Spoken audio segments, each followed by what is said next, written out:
Manang puso ng pagpahigayon sa 11 Tudela Dragonboat Exhibition Race didto sa isla sa Camotes. Atong saksihan ng aksyon sa maong kalihukan pinaagi sa Bisdak Sports ni Nico Sereno.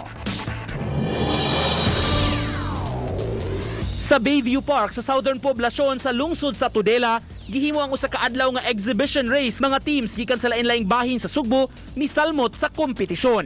May lain-laing kategorya niini sama sa grupo base sa age limit sa mga partisipante. Silang tanan mipakita sa ilang abilidad sa pagbugsay aron mulampos sa race course.